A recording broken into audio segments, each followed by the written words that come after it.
प्यारे विद्यार्थियों, आज हम क्षितिज भाग 1 का पाठ है सांवले सपने की याद, जिसको पढ़ाने जा रहे हैं। इसके लेखक जाबिर हुसैन जी हैं।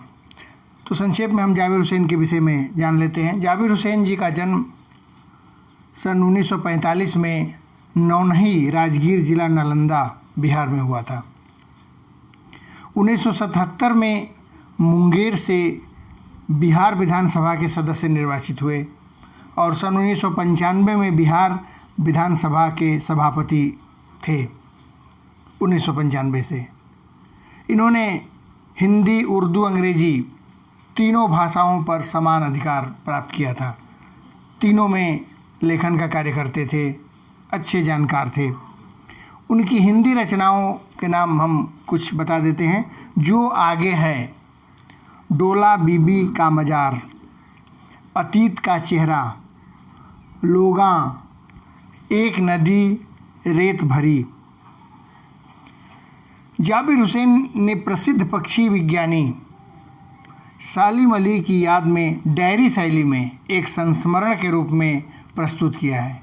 संस्मरण है परंतु शैली डायरी का प्रयोग किया गया है। सालिम अली के जीवन की अनेक घटनाओं को स्पर्श करते हुए बताया गया है कि किस विशेष घटना ने सालिम अली को पक्षी प्रेमी बना दिया। तो संस्मरण की शुरुआत जाबिर हुसैन जी करते हैं जब सालिम अली दिवंगत हो जाते हैं, उनकी मृत्यु हो जाती है। उनकी मृत शरीर को लेकर जा रहे हैं तो कह रहे हैं कि ऐसा लगता है जैसे कोई पक्षी अपने जीवन के मधुर संगीत को गाकर अंतिम यात्रा पर निकली हो, अर्थात वो प्रकृति की गोद में सोने जा रही हो, ऐसा लग रहा था। इस हुजूम के आगे चल रहे हैं सालिम अली, और वो जो भीड़ चल रहा था उस भीड़ के आगे सालिम अली का मृत शरीर चल रहा था। ऐसा लग रहा था जैसे सैलानी बोलते हैं पर्यटक यात्री को अपने अंतहीन सफ़र का बोझ उठाए। ऐसा सफ़र जिसका कोई अंत नहीं हो।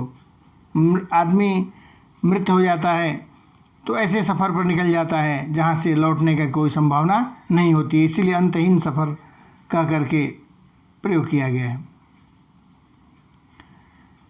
भीड़ भाड़ की ज़िंदगी और तनाव के माहौल से सालिम अली का यह आखिरी पलायन है। भीड़ भाड़ की ज़िंदगी से वो दूर प्रकृति की वादियों में रहते थे। पक्षी प्रेमी थे, प्रकृति प्रेमी थे। वो निरंतर पक्षियों के विषय में, प्रकृति के विषय में खोज करते रहते थे, देखते रहते थे और उन्हीं वादियों में घूमते रहते थे। अब लग रहा है कि आखिरी फिर घूमकर आते थे कुछ दिनों पर, लेकिन इस बार का जो सफ़र है, इस बार का जो यात्रा है, वो शायद आखिरी यात्रा है, लंबी यात्रा है जहाँ से लौटना संभव नहीं है। कह रहे हैं कि कोई अपने जिस्म की हरारत मतलब होता है गर्मी।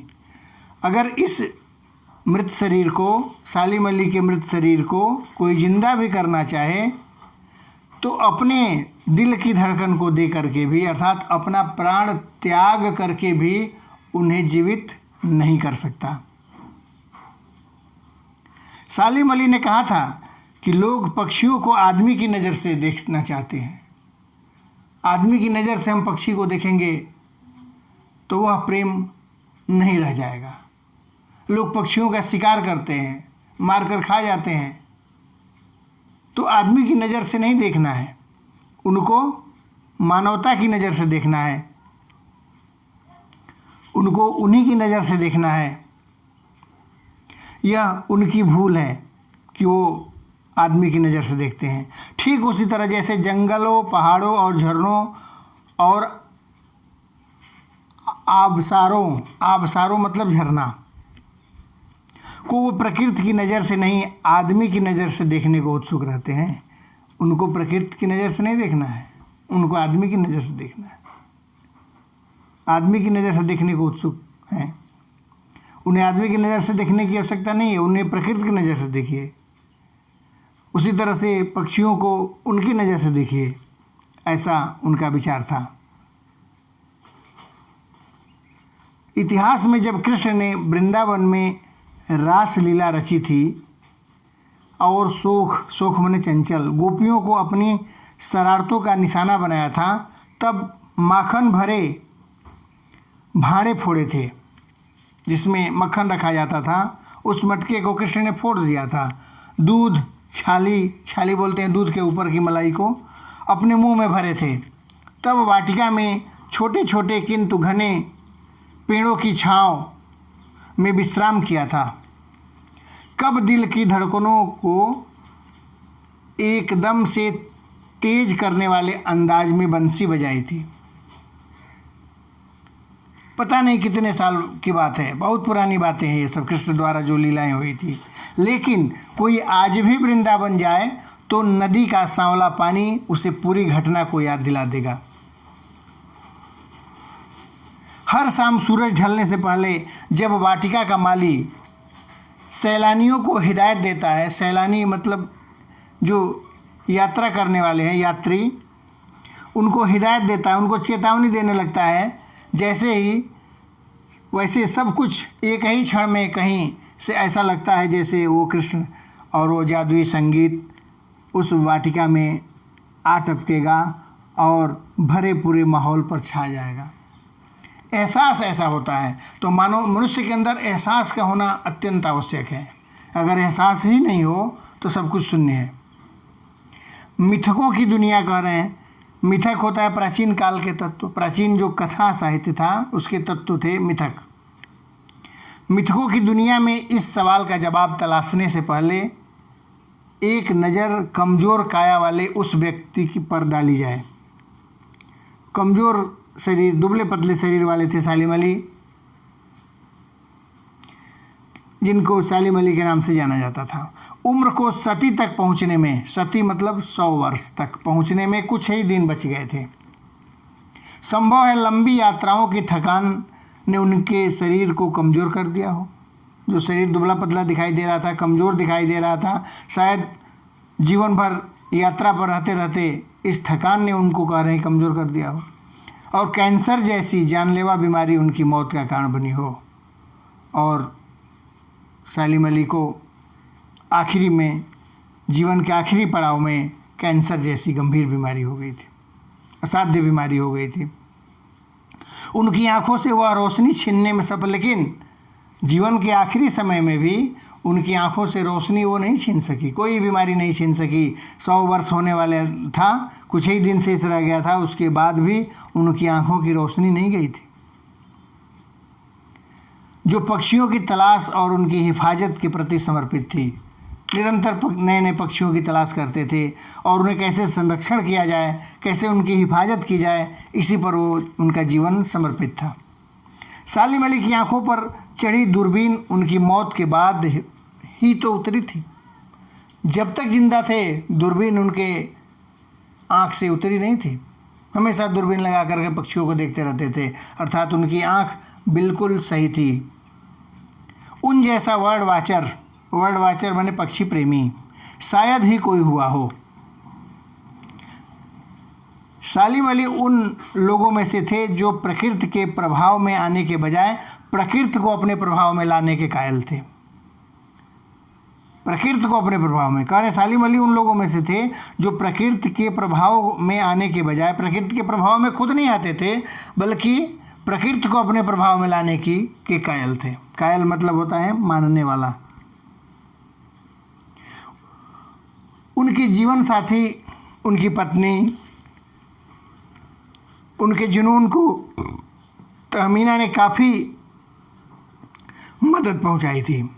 जो सालिम अली का जुनून था पक्षियों से प्रेम करना, पक्षियों के विषय में निरंतर खोज करते रहना, प्रकृति की गोद में रहना, इसमें उनकी पत्नी तहमीना ने काफ़ी हद तक उन्हें मदद पहुंचाई। तहमीना स्कूल के दिनों में उनकी सहपाठी रही थी, स्कूल के दिनों से ही उनके साथ पढ़ी थी। सालिम अली एक दिन केरल के साइलेंट वैली को रेगिस्तानी हवा के झोंकों से बचाने का अनुरोध लेकर, रेगिस्तान से चलने वाली हवाएं जो साइलेंट वैली इतनी सुंदर है केरल में, जिसमें तमाम तरह के पक्षी और जीव जंतु रहते हैं, वो भी अब सूखने लगा था। उसकी स्थिति दयनीय होती जा रही थी। निरंतर पशु मरते जा रहे थे, पक्षियों की मृत्यु होती जा रही थी, पलायन करते जा रहे थे। इस दशा को देख करके जो रेगिस्तान से चलने वाली गर्म हवाओं को इसका अनुरोध लेकर के तत्कालीन प्रधानमंत्री चौधरी चरण सिंह के पास गए और जा कर के उन्होंने कहा, चौधरी साहब भी गांव की मिट्टी पर पड़ने वाली पानी की पहली बूंद की गंध को जानने वाले थे, उसके असर को जानने वाले नेता थे, अर्थात ज़मीनी नेता थे। प्रकृति क्या होती है, ज़मीन क्या होता है, उसकी सूंधी खुशबू क्या होती है, इन सब चीज़ों के वो जानकार थे, क्योंकि वो गांव से ही आए थे, किसान थे। पर्यावरण के संभावित खतरों का जो चित्र सालिम अली ने तत्कालीन प्रधानमंत्री चौधरी चरण सिंह के सामने रखा, उनकी आंखें नम हो गई, उनकी आंख से आंसू बहने लगा। अब सालिम अली भी नहीं रहे, चौधरी साहब भी नहीं रहे। सालिम अली ने अपनी आत्मकथा का नाम रखा था फॉल ऑफ अ स्पैरो। मुझे याद आ गया, D.H. लॉरेंस की मौत के बाद, D.H. लॉरेंस भी एक विश्व के प्रसिद्ध बर्ड वॉचर थे, पक्षी प्रेमी थे। उनकी यादों में लेखक कह रहे हैं कि मुझे याद आ गया, D.H. लॉरेंस की मौत के बाद लोगों ने उनकी पत्नी फ्रीडा लॉरेंस, उनकी पत्नी का नाम था, से अनुरोध किया कि वो अपने पति के बारे में कुछ लिखे। तो उनकी पत्नी फ्रीडा लॉरेंस तो ढेर सारी बातें लॉरेंस के बारे में लिख सकती थी, लेकिन उसने ऐसा लिखा नहीं और कहा कि लॉरेंस के बारे में कुछ लिखना असंभव सा है, हम कहाँ से लिखें, क्या लिखें। मुझे महसूस होता है मेरी छत पर बैठने वाली गौरैया लॉरेंस के बारे में ढेर सारी बातें जानती है, कहीं मुझसे अधिक तो मेरे छत पर बैठने वाली गौरैया लॉरेंस के विषय में जानती है। मुमकिन है लॉरेंस मेरी रगों में, मेरी हड्डियों में समाया हो, लेकिन मेरे लिए कितना कठिन है उसके बारे में अपने अनुभवों को शब्दों का जामा पहनाना। उस पत्नी ने अपने पति के विषय में कहा कि संभव नहीं है मेरे द्वारा अपने अनुभवों के द्वारा उनके विषय में वर्णन करना। मुझे यकीन है मेरी छत पर बैठी गौरैया उसके बारे में हम दोनों में से मुझसे ज़्यादा जानकारी रखती है, ज़्यादा जानती है उस गौरैया जो मेरे छत के ऊपर आकर बैठती है मेरे पति के विषय में। जटिल प्राणियों के लिए सालिम अली हमेशा एक पहेली बने रहेंगे। पहेली माने रहस्य। सालिम अली का ऐसा व्यक्तित्व था कि वो जीवन भर एक रहस्य की तरह बने रहेंगे। बचपन के दिनों में उनकी एयर गन से घायल होकर गिरने वाली नीलकंठ की एक गौरैया, बचपन में एयर गन से खेल रहे थे और उन्होंने अपनी छत पर बैठी एक नीले कंठ वाली गौरैया पर उस एयरगन से फायर कर दिया और उस एयरगन से उस नीलकंठ गौरैया को जब लगा तो इतने उनके हृदय पर उसका प्रभाव पड़ा कि सारा जिंदगी उन्हीं पक्षियों की खोज के नए नए रास्ते की ओर ले गई। वो लॉरेंस की तरह नैसर्गिक जिंदगी का प्रतिरूप बन गए थे। नैसर्गिक मतलब होता है नेचुरल, प्राकृतिक जिंदगी के स्वरूप बन गए थे। सालिम अली प्रकृति की दुनिया में एक टापू बनने के बजाय अथाह सागर बनकर उभरे थे। टापू वह होता है जो समुद्र से घिरा होता है, बीच में सूखा स्थान, आयरलैंड जिसको बोलते हैं। वो एक टापू न बनकर के, अर्थात उनके व्यक्तित्व को, उनके स्वभाव को, उनके पक्षी प्रेम को, प्रकृति प्रेम को हम किसी दायरे में नहीं बांध सकते। कहने का तात्पर्य है टापू बनने से, बल्कि अथाह सागर उभर कर सामने आए। जैसे सागर की सीमा को नापना लांघना असंभव होता है, ठीक उसी तरह से सालिम अली के व्यक्तित्व को समझना, उनके यायावरी माने घूमने के स्वभाव को समझना, पक्षियों के विषय में खोज करना, सुराग माने खोज करना, यह व्यक्तित्व जो है उसे हम बांध नहीं सकते, उस व्यक्तित्व को का दायरा निश्चित नहीं कर सकते। जो लोग उनसे प्रेम करते हैं उनके मन में आज भी यह है, वे आज भी पक्षियों के सुराग में निकले हैं। ऐसा लगता है कि पक्षियों के सुराग में, पक्षियों की खोज में निकले हुए हैं और बस आ ही रहे होंगे गले में दूरबीन लटकाए। ऐसा स्वभाव था उनका, इस प्रकार का उनका स्वभाव था। इस तरह से सालिम अली के व्यक्तित्व पर जो जाबिर हुसैन ने लिखा है संस्मरण डायरी शैली में, वो संपन्न हुआ। किसी भी तरह की अगर समस्या हो तो निश्चित रूप से कमेंट बॉक्स में लिखें, यथासंभव दूर करने का प्रयास किया जाएगा।